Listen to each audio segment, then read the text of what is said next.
Welcome to Talk Twenties, the show where guest experts and celebrities discuss life through a 20-something lens. I'm your host, Gaby Mendes, and I'm joined in the studio today by singer-songwriter Bellah Mae. Hi. Hey, Bella! Hi! I'm so excited to have you on the podcast. I'm obsessed with your music. Honestly, you're so, I have to say it like up top. Like, you are such a good like singer. Like, I love the songs that you write. Me and Georgia were vibing on the car into work today, like absolutely loving your music. So first of all, I have to say, love what you're doing. Thank you. Do you have a favourite song, or is that like really putting you on the spot? No, it has kind of put me on the spot, but I do love your Drama King. Like, honestly, it's so good. And we're going to talk through some of the lyrics as well, because I think they're so relatable to people in your 20s. But literally, yeah, like I probably, that's a basic answer because like it is your top song. Thank you. But yeah, like I just think all of the music sang, like even your covers, like I heard you do this like Something in the Orange and You Belong With Me, Taylor Swift. We were like literally loving it. What's like, so random about that cover, the You Belong With Me cover, is it's on the TK Maxx playlist for their in-stores. Is it? Yeah. Like, obviously, as a developing artist, like, it takes a minute to get playlisted in, like, big stores on a high street, you know what I mean? Everyone Could they not keeps maybe messaging afford the me. Taylor Swift version? So they're like, oh, we'll go Bellah Mae. Something's going on there, but people keep sending me that You Belong With Me is my version. Bella's version. It's a good version. It's playing in TK Maxx. It's a good version. Thank you. Why not enjoy your music Maxx whilst you shop? What I've never actually done to this day, and maybe it's because I'm not really ever like in places where I would be listening to a radio, but I've never accidentally stumbled across myself on the radio yet. It's always other people, but one day that's going to happen. It will happen. Yeah. That's so exciting. We always start the show by asking our guests to show us a picture from this time last year. Can you show us something? Maybe something that hasn't been online, a little bit of an exclusive picture. Let's have a look. Tell us what was going on this time last year. I knew that you wanted this, so I was having a look earlier. Also, how interesting is this to do just generally? It is so fun. What would we do without our camera roll? I know. Like, I figure out like deep dark details from my on my own camera roll. Same. Honestly, people love this part of the podcast because they're like, actually really made me reflect on what I was doing this time last year. No, literally. If you're listening to this right now, do it yourself. Okay, so basically I actually found something out really, really exciting. So it was exactly a year ago, like actually a year yesterday, that my first ever EP came out, and I didn't even know. Oh my God, that's so exciting. Yeah, so basically the day after the EP came out, I took like a little group of fans with me to go to like it was like I can't remember what it was called, but it was a Prosecco and painting class. So my EP cover, like my first ever EP cover, was me with loads of teddy bears. I saw it. It's such a cute picture. So basically the whole, like, the reason behind that was because I have this teddy called Molly. She's definitely probably in this building. Is she in your bag? Is she in your bag? Oh. Yeah. I'm not, like, attached. Well, I am attached to it, but, like, I just... You take her everywhere. You even bring her to, like, Liverpool. She's in Liverpool right now. It's her first time in Liverpool. It's her first time in Liverpool. We need to go and take a picture of her, like outside the library building or something. She's filthy dirty. I've not washed her since I got back from the States. So she's so I love dirty. Her. But basically, I'm like obsessed with teddies, and the whole the first EP was built around like breakup and like kind of what that means. And I remember I remember us like reflecting on what I would do in a breakup, and I was like, because most girls like will maybe go out, like, I don't know, go with their friends, like maybe, I don't know, drink it off, like whatever it is. And I was just like, all I want to do is just have like my teddy just makes me feel better. So we were like, let's just base the whole cover around that. Anyway, so we basically painted these like teddy bears. This was a year ago today. That was my painting. That's actually a really good painting. Thank you so much. Yeah, and then it says how. Bella, are you an artist as well as a singer? That's actually bright code in nature. Yeah. What technique were you using there with like the brushes and everything? Just like little like stubbling. The shading is so good. That's a really good effort. Is that actually what Molly looks like? No, Molly's like a doll, but that's like a replica of the teddy bear on the cover. So your EP, was that like obviously a huge moment for you then, like getting the first one out there? Yeah, for sure. Like it's also so interesting to look back at, because I feel like, especially like as an artist, you don't always have time to like properly reflect in the moment when something big is happening, or not even just as an artist, like when you're chasing anything in life, like you don't have time to appreciate it in a moment. So it's actually been really fun today to just be like, wow, that was actually so special. And then I was just gearing up to do my first ever tour off the back of that EP. So that's so exciting. Yeah, so fun. And your tour then, where did you go you went across the UK? Just top to bottom of the UK. So fun. Yeah, so really fun. And then, I mean, I sound like I've been doing it forever. That was literally a year ago. That's It really so wasn't zone. a long time ago. Well, tell us the story then. How did this all come about? Because I know for a lot of young girls, maybe growing up, their dream was to become a pop star or a dancer or a singer. And for you, you've really made that reality for yourself. So like, tell us how you grew up, like the background, and then how you got into. Well, I don't feel like I don't know at any point that you think like, oh my god, like it's happening, I'm making it. You're just kind of just going for it all the time. I love like, that. There's no part of me that's like, we're doing this. Like, I am, but I'm also just like hanging on. I'm just like, I think that's so relatable. You know, I think a lot of people think they're like, oh, they see people online, and they're like, oh, they're becoming an artist, or they've got into this job, or they're doing this, and everyone thinks, oh, like they've made it, but usually that person still feels like they're still in the throes of it all. I think it's because the drive stays the same. Yeah. Like to get on, like on make your first few steps is the exact same drive that it takes to then push through onto like the 50th step. You know, like so true. You don't ever lose that like drive to just like, it's almost like survival to just like make it like the dream a reality. So even though we're on like, I don't know, step 10 right now, like it's still like you still keep that same like hunger for it. But basically I was there was never a time where I didn't want to do this, which I feel like is the most cliche thing to say as a singer. They're like, I was singing when I came out. It wasn't the case, yeah. But I was just always obsessed with it. Was obsessed with Hannah Montana. My granddad was in rock and roll music, so I was like loved very like southern music growing up. My dad plays, so like the whole family in house was really like tailored that way. And then I started going out to Nashville when I was about 18. And I feel like they really taught me how to like write a song, and it really is for like reflective of my songwriting technique now, which is really diaristic and storytelling, a fun concept, and I then blend that with like really pop production and make it quite fun. So that's kind of where like my market started, and like how I kind of grew that fan base was because it was blending those like the country and pop and the storytelling and stuff like that. And then I wrote a song called Boyfriend of the Year. I actually did a degree in music. So I moved to London when I was 18. Did a degree in music, finished that degree in like the May, and signed a record deal like 2 months later. Wow. Which was the most like flawless experience ever. So I do feel incredibly lucky that that's the way it went. And it really was just because I just relentlessly wrote songs. And you know, that would be definitely my advice to anyone who wants to be an artist, is like, you just have to write so many bad songs before you get a good one.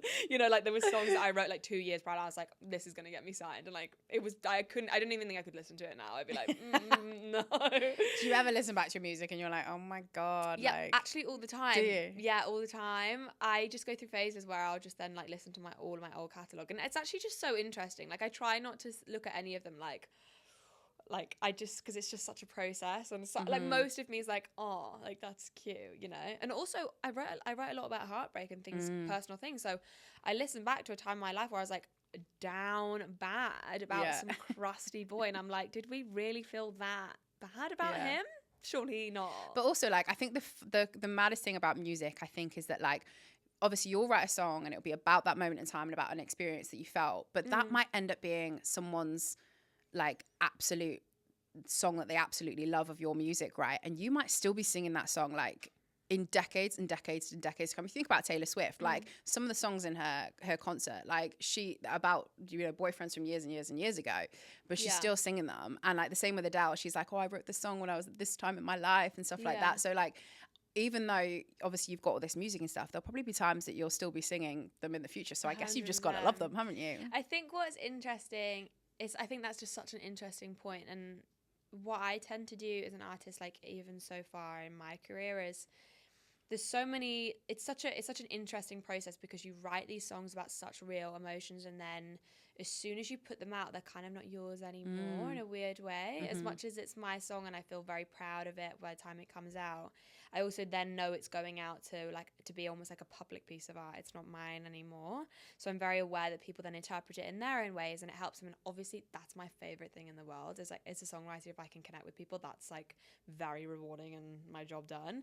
So I also just feel like you desensitize slightly away from it. Like as soon as I'm not actually thinking, I've never cried on stage, for example. I've never been close to like being like emotional on stage, because I'm just thinking about not tripping up. can I hear everything? Like, who's that? Oh my God, my dad's there, like in the crowd. Like, do you know what I mean? Like, I'm just, there's so many things going through my head other than like the emotion that I wrote the song about, that it's, I think, especially when you perform them live, it's just, you're thinking about performing completely them. desensitized from the emotion of the song. Yeah. So you obviously write all of your music for yourself, so you can sing on this. Have you ever written music for anyone else? Like, is that ever anything that you kind of not at this point in my career? It's definitely something I will do, and obviously there's so many songs that we don't use, like, which I know is like the worst thing ever to hear as a fan, for example, because they're like, give us more. You're literally and I'm like, oh my God, I'm locked away in a Dropbox. But like, we write so many songs that, like, I don't know, 10% of them get cut, that sometimes if there's an artist that we think that it would actually be better suited for, like, they're welcome to like hear it and stuff like that, and that's not something I would not do, but definitely not like for purpose. I wouldn't purposefully write for another artist at this point in my career, because I'm just so obsessed with mine. How do you know if a song is good then?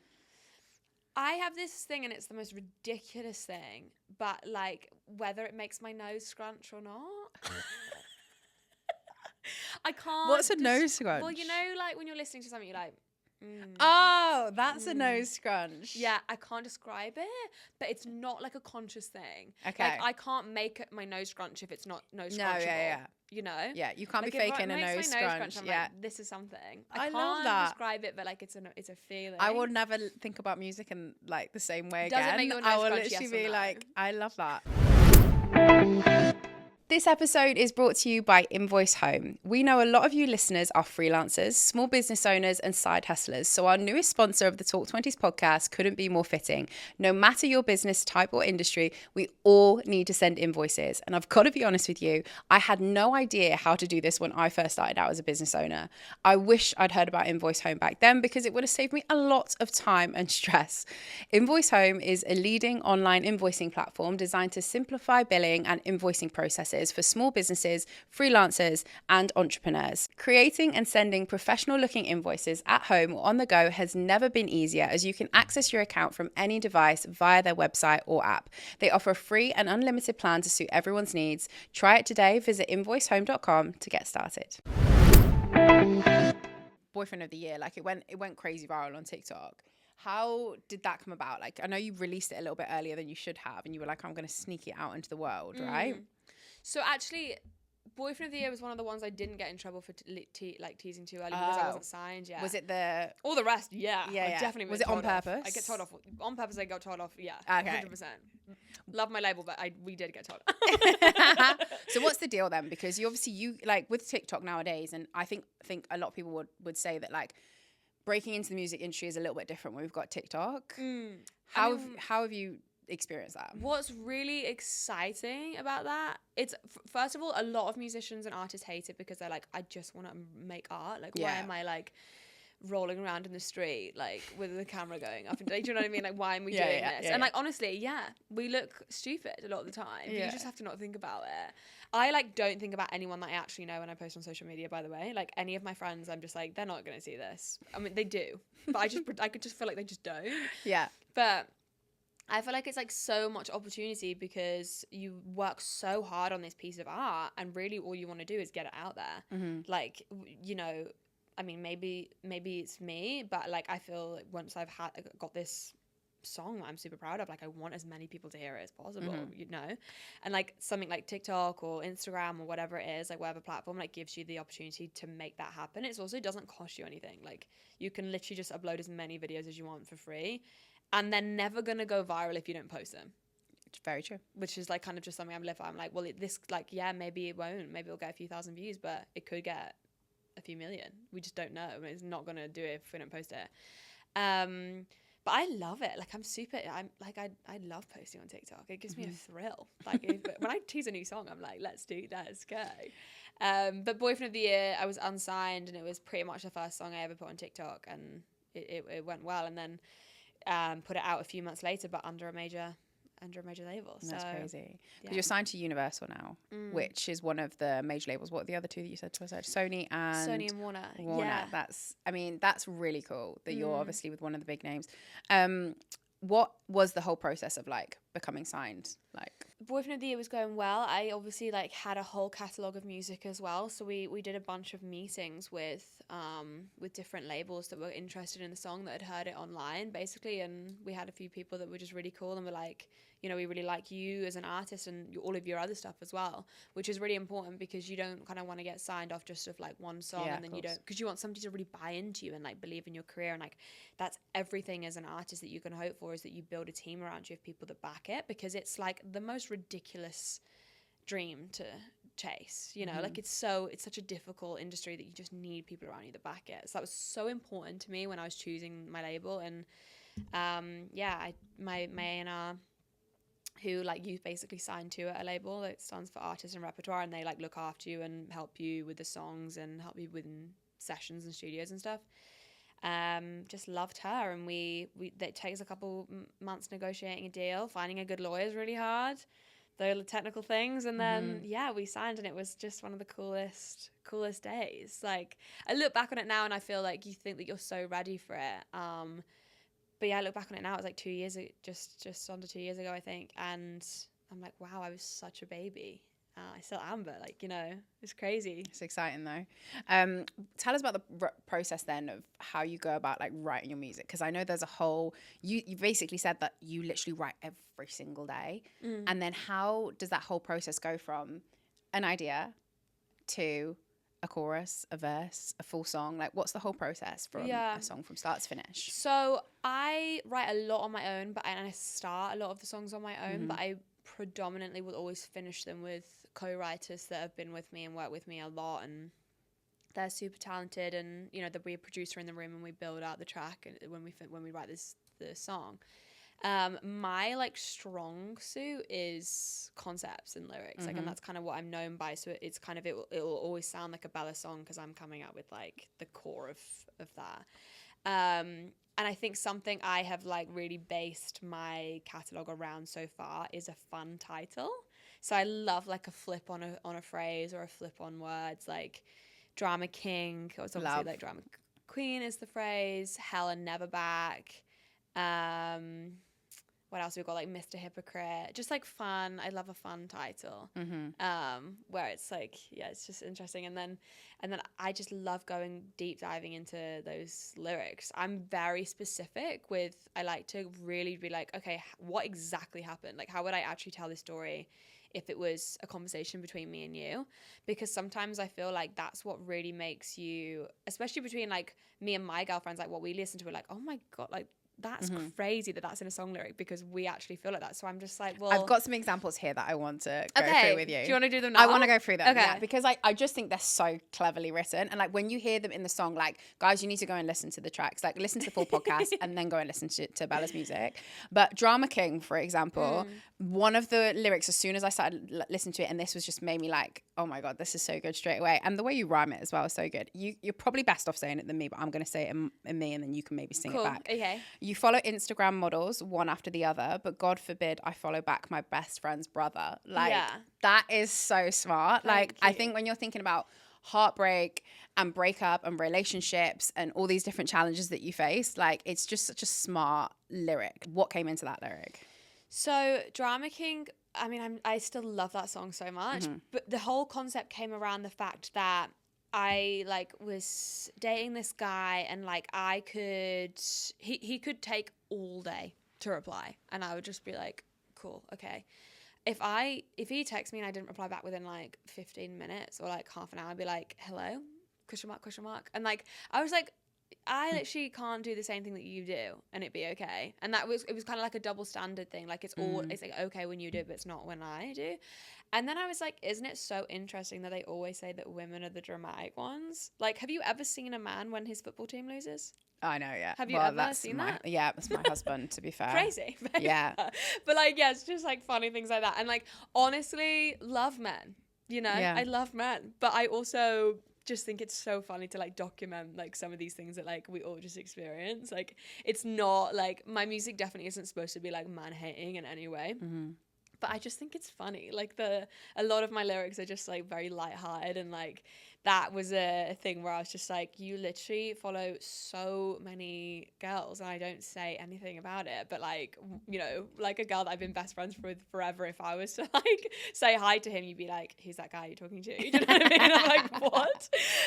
So yeah, a lot of my lyrics are like kind of just pointing out those like really obvious things that we all experience. But like, I think I think it's also so catchy the way you say it in the singing in the song as well. I'm like such a I mean, people will get it when they listen to it, but like it is just so catchy. Like the way you can just tell that you're a lyricist. Like you can literally like write something that people go, oh, like I remember that lyric. Thank you. Yeah, so I just love lyrics. It's definitely what I want to be be known for, you know. I've got a second one. Okay. It's from On Purpose, which is, can you tell us about the title of that? Because in brackets you've got For My Future Daughter. How did you come to that title? What happened was this I teased prematurely, actually, because I'd never put out a sad song before. It was my 4th single ever in life, and I'd released Boyfriend of the Year, Drama King, and Date Your Dad, and they were all fun, like boppy pop things, and I was just like, does anyone want like a sad song from me? It's like it was the most emotional song like I had to come on that EP, and it was actually going to be Mr. Hypocrite that was then on that EP that came first instead. So I was just in Sweden at the time, and I was like, I'm just gonna put it on TikTok and see what happens, and like, you know, like kind of being like, this isn't the next single. And obviously people just loved it. But the part that I put on was, thank God you're just a part of my 20s. Thank God we're not married with a family, because I don't want my daughters thinking it's normal. It's not, and never will be, what love is. And that was the part that I put on. That's the part I've got written on my cue cards, everybody. You've done my job for me, Bellah. Do you want to do this podcast on your own? It's still one of my favorite lines, or like parts of a song. It's amazing. And I think so many people can relate. It really just went into this like, it went into a lot of girls that were in their early 20s or 20s in general, that were just like, oh my gosh, you know, that's so, you're so right.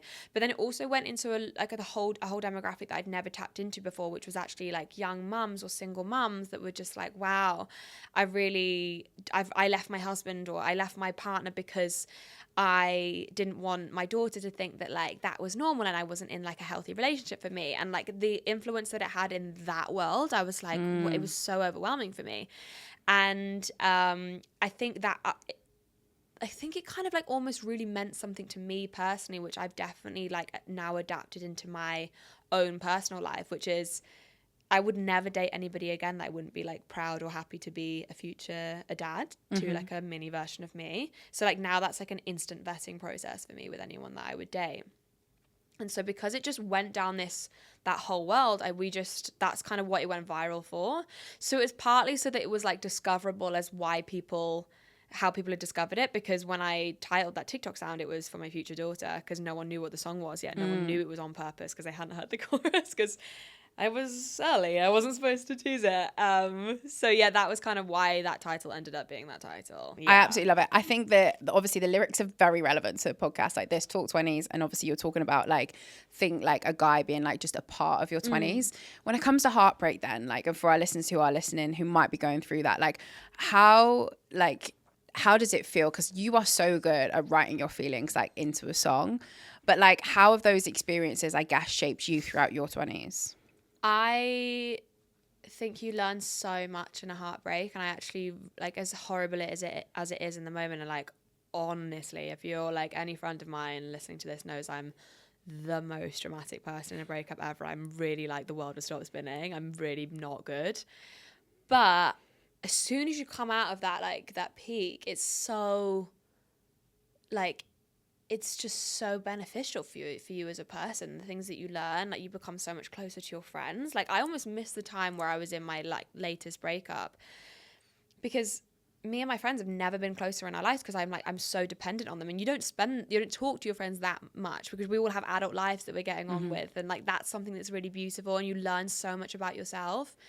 And like more on that point is, I think you learn what you don't want, which is just as valuable as learning what you do want. And like going between different relationships is actually so like just beneficial for you as a character. I think you just really learn that I don't know whether I would want that in my future partner. And that's so amazing. You know, if you don't have that to compare it to, how are you ever going to, like, when I do meet my husband, you know, I'm going to be like, yeah. We've been talking a lot in the office about like growth stages and like sometimes like the hardest things that you go through, and a lot of this happens in your 20s, like when there's really hard moments in your life, and you'll know because you'll be going through it and you'll be waking up every day feeling like, I feel like I'm just getting like punched in the gut, like it feels really difficult, and like you're going through something and it feels hard. Often that's like the biggest growth that comes out of it. Like you said, you always learn something from like a breakup, whether that's, you know, what you don't want or whether you're learning new things. I just think like you're just growing into something different. If it's not meant for you, like you will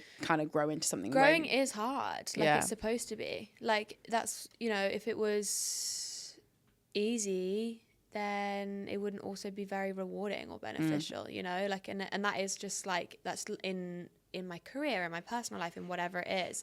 So I feel like sometimes when it's hard, it's actually like surprisingly calming for me. I'm like, we're definitely about to push through something here. Even if I just force feed myself that piece of information until it actually it's helpful. I think a lot of people yeah. appreciate that. You sat there with your cup of PG tips.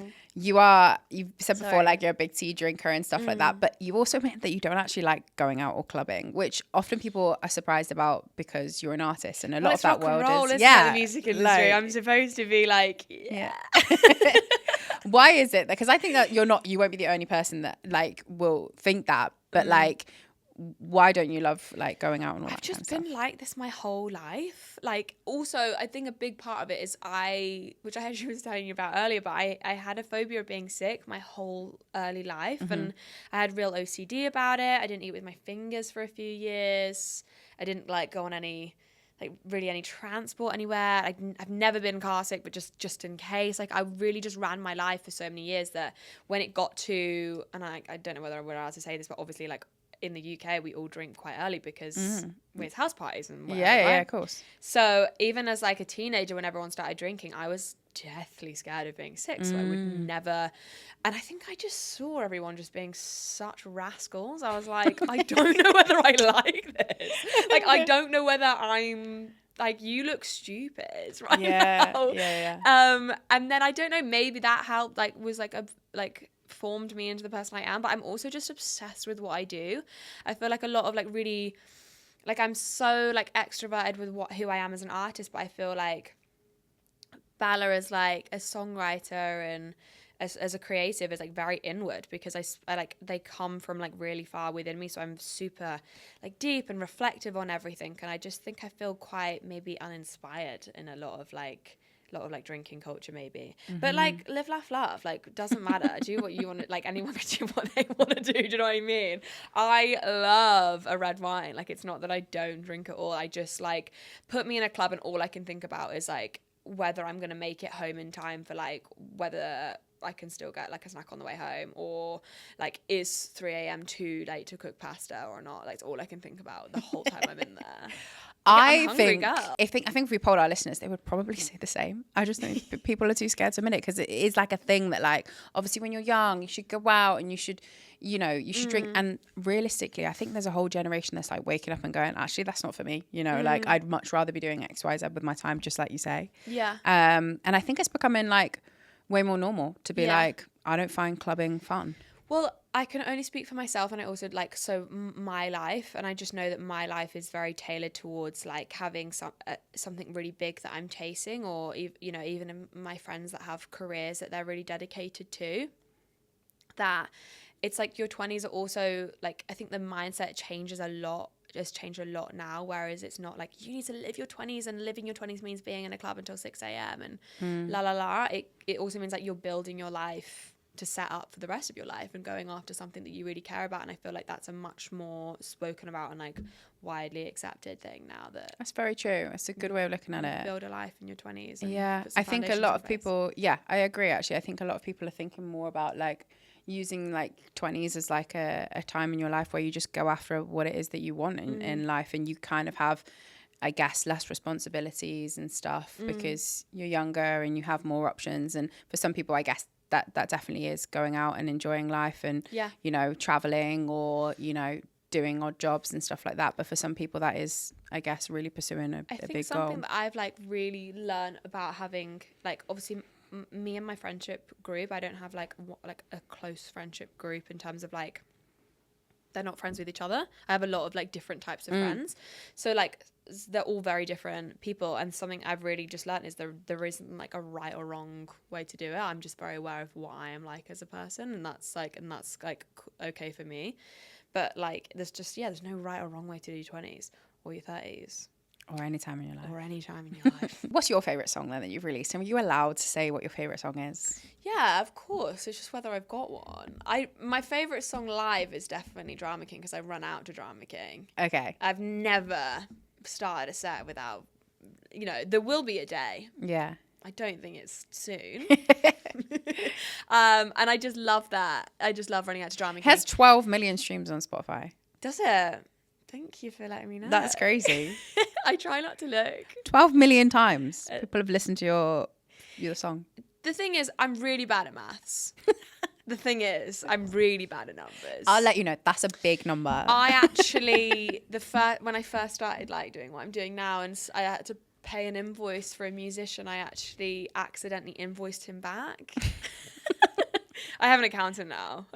I would not. How did you invoice him back? I was like, well, how do I pay an invoice? Let me go onto like an invoice like website, and then I just invoiced him back somehow. He was like, did you mean to do that? And I was like, did I not pay you? And he was like, no. It was through like PayPal invoices or something, and I invoiced him back. So yeah, I don't really look at stats and numbers really. You're not a numbers girl. But 12 million, gorgeous. Do you not, I guess there's a whole digital side to music and stuff like that, the numbers, the streams and all that kind of stuff. Do you love that side of things more, or do you love like the live performance, like in person? Because I guess they are kind of two quite different things. I was really brought up performing, like I said, with like my granddad, he was in rock and roll, so I was really on stage from such a young age. I'm going to find you a photo as well so you can put Please it in, do. it's like me, my dad and me like on stage when I was little, so I was just always obsessed with performing. I love it all actually. Like I really, really am just obsessed with what I do. Like I know that maybe that's a boring answer, but I just love it. Like making these songs, like it's so amazing to have people reach out to you and be like, wow, this was my breakup and you've really helped me, like that's amazing. And then I actually get to see them in real life singing those songs. Like it's all like just so incredible. The stats themselves, yeah, I'm just like, it is what it is. I try not to get my head too caught up in it. I think collectively it's like, I don't know how many millions of streams it is, but I remember saying the number to my dad. My dad, obviously, like they're from anything from like parents' generation upwards. It was like you would pay for singles. You would pay, so it would be like 99p or like, minimum to get the single. And he was like, it was like 30 million. He was like, why are we still here? And I was like, no, why are we living in Gaby Mansion? Why are we still in Birmingham? I was like, we're gonna have to stay in Birmingham a little bit longer. I love that. So when obviously we talked a lot about like artists and stuff like that, but like when streaming has changed, like it's changed the whole music industry because I guess you're coming in and you've known no different. Like, does that excite you? Like, how is it? I guess it's harder to make it as an artist because you're getting like 0.01p for like every time that song is streamed. Like, is there other elements you have to kind of bring in to kind of make it in the music industry? Is it a different strategy? Well, there's such like I don't know, like a satellite really around being an artist. Like it's really interesting in the ways in which like you can brand yourself as well now, in terms of like I'm such like an individual in like my style, and so is everyone else like as an artist. So there's certain brands that are like, we really feel like you connect with us, and that's really exciting because like there's certain dream brands that I love and would love to work with that like I'm sure one day we will. Would you ever write songs for their adverts? Sure, like if we were doing like a campaign, like Levi's is like one of my dream collabs, like because I'm obsessed with denim. You know, the best example of this more recently is Tom Grennan's. Have you heard him do the Gillette? Gillette one. So the guys that did that song with him did On Purpose with Me. Same people. No way. It's such one of the catchiest adverts. Gillette, the best. I mean, you're better singing than me. It's the so best good. a man can get. Honestly, like you can't not sing it when you hear that song. And like, I'm never buying like a Gillette razor, but like it's. Would you not use a men's razor? I just like a girly. I have like girly ones I get in the post. I'm quite an advocate for a men's razor. Oh yeah. Yeah. Or like a men's deodorant. Yeah, true. Really gonna be honest with you here. I actually don't use deodorant. But you do smell good because I complimented you on smelling good. I always smell good. Yeah. But I just think your body gets used to it. Fair. I don't know whether that's a really unpopular thing to say, but... Well, I don't think it's a bad thing because I do comment you on your smell. I don't. Yeah. But so I don't use Gillette deodorant. is not getting any money from us, to be fair. No razors, no deodorant. No, maybe not. But I do think like you could eat like adverts are one of those things that you can. I'm certain that you could write like some really catchy like music. I'd love to throw myself into a jingle. Yeah, it'd be so fun. Yeah, just like it's just so silly and unserious. Yeah, but also like you've got to make it really catchy. But I'd love the challenge. Okay, this is Bella's pitch, everyone. If you're watching this, what would you like? Just off the top of your head, looking at me right now, what would be a good brand for me to like associate? Well, we've been talking loads about hair. I feel like you could do like a Tangle Teaser advert, like or something like that. Do you remember those OG Tangle Teasers and they were like angels? Yeah, there's honestly, I love Tangle Teasers. Yeah. They're incredible. I think they were actually maybe Tangle Tamer, but. Yeah, you could definitely do a hair or like. Do you use any brush that's not a Tangle Teaser now? What a thing of the past. No, I know. What a thing of the past. As if we used to do that. Why? That's actually so true. And I was having this conversation actually because I said to my husband, "Can you pass me a brush? Can you pull out the drawer like that?" And he was looking in the drawer and he was like, I could see it was literally right in front of his eyes. I was like, "Can you pass me it?"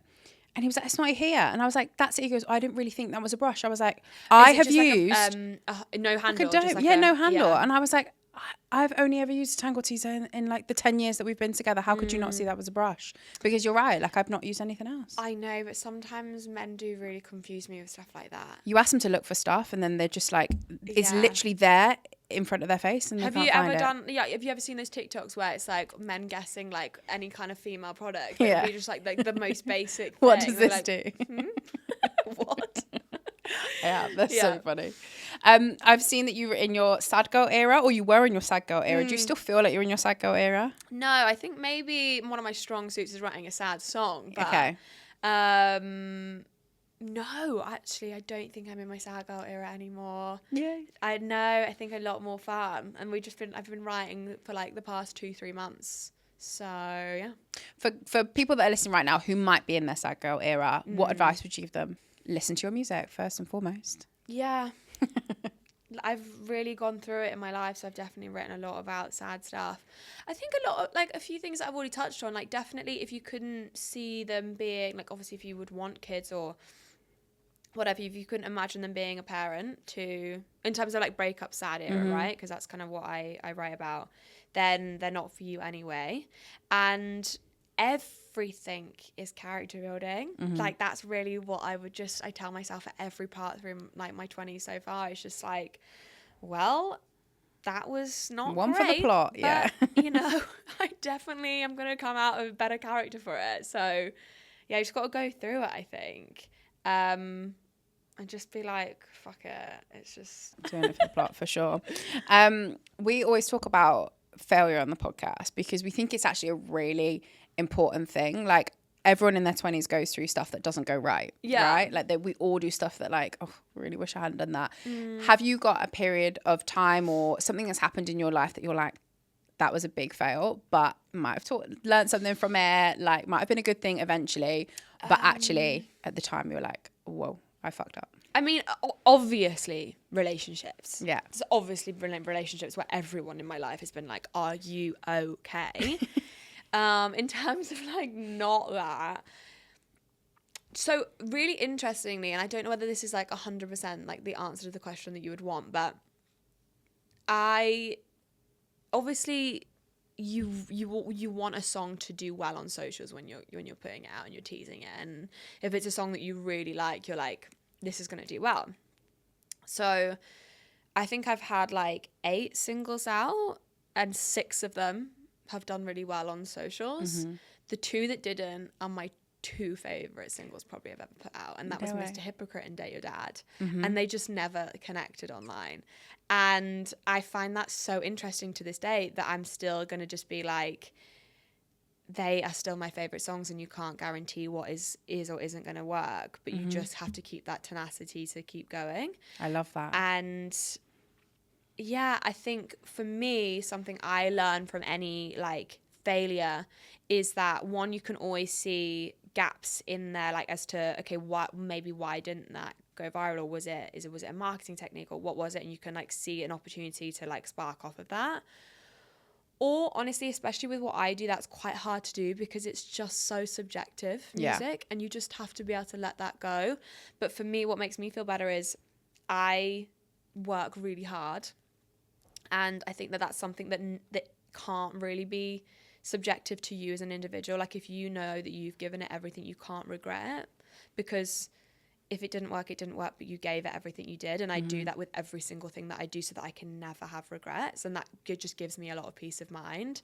So every single time, Mr. Hypocrite and Date Your Dad, where I've really, really wanted it to go well and it hasn't, I just feel like I've learned a lot of like I've been like, yeah, actually we can just get back up and do it again. And you have to go through those like failures to grow that way. I think that's so relatable, because I think a lot of people can think about, you know, you can start a job, or you can release a piece of content, or you can do something and you think it's going to go a certain way, and you love it and you get excited about something. But like you say, outside factors, you can't control that. Like once it's out in the world, like it's out in the world, and how other people respond to it isn't just about the work that you've produced. It's also loads of other things. And I think that's such a good way of looking at it, actually just going, okay, like you should just be proud, and if you're proud of it, that's all that really matters. That's some wise advice. Thank you so much. We also talk on the show about the fact that no one's perfect, and like we're all going through something. We're all trying to get better at something in our lives. For you, if you don't mind sharing, what is one thing that you're trying to get better at in your life right now that you think, oh, like that's an area of my life that I would really like to change or improve or do better? I feel like surprisingly this one might be quite common, and I don't know why. I don't know whether it's always been like this or whether it's a generational thing, but I really struggle with thinking that people just hate me. Like my friends. Like if I'm busy a lot, you know, and like I feel a lot of guilt when I can't go and when I can't do things or whatever. And I think I just tend to like back off quite a lot if I feel like I'm like letting somebody down because I can't be there physically enough. And I think I just like have it in my head that I'm just like, they just hate me. Do you know what I mean? And I just like that's like my like go-to resort of like thought process. And I just feel like I really need to just like let that go. Like people just aren't that deep about things. You know what I mean? They probably haven't even thought about me at all. Why do you think your brain goes to like disaster, like from they're my friend to they hate me? I don't know. I really want to get better at it. Yeah. I don't know whether you ever like experience that, but I just am like, no, I definitely do. You overthink it. Like you send a message and you'll be like it happens all the time. You send a message and be like, oh my God, like, you know, they haven't replied, and it could be something totally innocent, but in your head you're like, are they mad at me? Yeah. Like, and what's really weird is with work I don't really do it at all. I'm really good at just being like, it is what it is. Whereas then in my personal life, I'm like the softest little thing ever. And I don't know, I have this real conscience of like not letting people down, but I would never do something to hurt somebody. I just always think that they're going to be mad at me and not want to be friends with me anymore. Well, I don't think that's the case, but I definitely can relate. And weirdly enough, I get the difference between work and friends. Like I actually agree. I feel it more with like friends. I'll be like, oh, I send that message, be like, God, do they like I think that I read into it loads as well. Like if people don't put, like me and my sisters are actually all quite similar, and we're all really close to my dad, and he's just the best girl dad ever. But like if you text him between the hours of like 8 and 6, he's not going to put kisses on his text. He's in like business mode. He's like a really businessy guy. And we all had to be like, can you stop? Like, are you mad? Like, what is it? My dad texted me back the other day. Just full stop. And I'm like, okay, so you hate me? Like, what's wrong? That's so funny because my dad texted me this weekend. I had to sort out our Netflix account because like we've been sharing a Netflix account, and for whatever reason Netflix have cracked down. They said we can't do it because we live in 2 different locations. So this weekend was on FaceTime. Genuinely, this is when I realized my parents were old, because they were like, I need to click what and do this. Like, I was like, since when did you guys get this old that you don't know how to change a Netflix How's your account? patience and stuff like that? Oh no, not too bad. Okay. Like, I had time. If I hadn't had time, it would have been like annoying. But no, like I had so much time, so it was helping them through all of that. And then afterwards, I was like, okay, so like I've transferred, and my brother and sister's account have moved, and I literally texted my dad this long message about I've managed to sort it out, and he literally replied to me a day later, will do, full stop, thanks Gaby, full stop. Yeah, the full stops. We are not a generation of full stops. No full stops, I beg Dad. your pardon if you hate me, say so. You can't just put full stops. No like full that. stops. Where's the kiss? Like, literally, it's not hard to type an X on the end of that. I know. But it's just so like absolutely to the point. I don't know if that's just dads for you, but I know he doesn't mean anything. Anyway, by it's it, ingrained in me now. Like, if I don't get a kiss on a text, I'm like, well, that's that then. That's that. Can I try this? Absolutely, you can try. I might crack one over myself. A little Riviera A iced naturally tea. delicious Mediterranean-inspired lemon iced tea. Do you want lemon or raspberry? No, let's go lemon. I actually quite like lemon, although I don't really like it in. Oh, I need to get my savoury nails done because I food. can't. Would you like me to help? Yes, thank you. I'm getting my nails done on Thursday. What I can't do days between nails. I'm just like. What are you doing for it? What am I doing for my nails? Yeah. I'm actually going to go a bit of like a reddy burgundy. It's the colour. time of It's year. the time of year. Is it your first full set of nails? No, I get them done all the time. No, full, like, like autumn. Oh, full set. Full. I thought first full set, and I was like, she's an American girl. Yeah, my first full set. Yeah, they were like, these were my first autumn set. Oh yeah, nice. Chocolate, coffee brown. Nice. I don't know how I feel about them. No, I quite like them. If you hate them, don't say. No, I do because like a won't brown nail. cope I do like a brown if you nail. hate them because I do like it. It will bug me. Like, my mum can't hide her feelings at all. And my little sister came home the other day with navy nails, and she goes, "Interesting." I've had navy before. If Nice. somebody said the adjective interesting to my nails, I'd be like, straight back to the salon. It would eat me alive. It's honestly the best iced tea. It's so good. I love it. Do you know what this would be nice with? Limoncello. It would be really nice. It's been amazing having you on the podcast, Bella. I can't believe we're already at the end of it. I've got all my questions. But what can we expect from you in the future? I'm so excited to see where your career is going to go. Thank you. I just don't think I'm ever going to slow down with releasing music.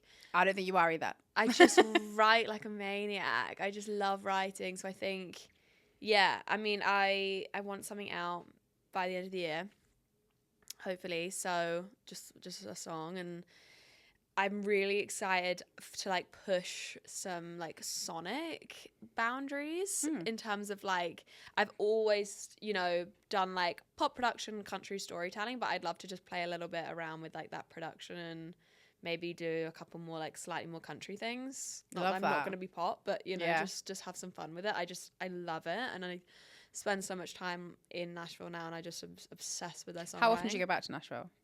I go back in 2 weeks. Okay. I came back like 6 weeks ago. Okay, so you're there a lot then. So like if I marry a cowboy, like don't worry about it. I love no that. promises. I love that. Well, we always end the podcast by asking all of our guests if they could look back at 20-year-old Bella and give themselves just one piece of advice. What would you want to say to her? Okay, so like 2 things, and they go into each other. The first one being everything passes, like every single thing, good and bad. Mm-hmm. Everything, like, and everything that goes up goes down and then goes back up again. And so you just have to be like, nothing. If you're in a bad phase, it's not gonna last. It never does. If you're in a good phase, appreciate it while it is, but you should never be like complacent and cocky, because everything just goes like that through life. And then like in the same breath as that, I just have this saying where it's like, just give it a minute. And it sounds like a really stupid phrase, but whenever, like, let's say, a boyfriend is like really annoying me and I'm just like, just give it a minute. And then you give yourself a minute and you feel much different. Like, you don't like instantly reply and be like, da da da da da, like how you feel. I always am just like, just say it. And then once that minute's up, I just say the same thing to myself and I'm like, just give it a minute. And then I just do that until like you kind of come down and then you see things more clearly. And I just feel like it's made me make so much better decisions in my life. So true. And all you need to say is just that one phrase to yourself, because then you just keep giving yourself another minute if you need it. So it just helps me not react in like the heat of a moment and just let things like come and go, like I said. So I think 2 pieces of incredible advice there. I think Thank the up you. and down part is so true. And the actually just like taking a pause, like the red mist will come in and then just like see your way through that. And actually it probably won't be as bad as you think like after that. I'm so excited to see all of the new music that you're coming out. I think you've got a gig coming up soon up around here. So me and G were talking about coming. I do. Coming. We would love to. I can find some guest lists or something. Oh, that would be amazing. How far? I don't know how far that is from you. I think it's is it Manchester? It's Manchester. Yeah. Is that like 30 minutes? Yeah. Oh my god, come. We would I'm love to also come. so I have to. I'm like very double jointed, so I always sit in a cross leg. So sorry. That's okay. Oh, Whatever makes you feel comfortable. That's my camera angle. So I was thinking like maybe they've got like right up my leg or something. But nope. Well, thank you, Bellah. Thank you so much for coming on the show. We so appreciate it, and we can't wait to see you at your show in Manchester. Thank you for having me.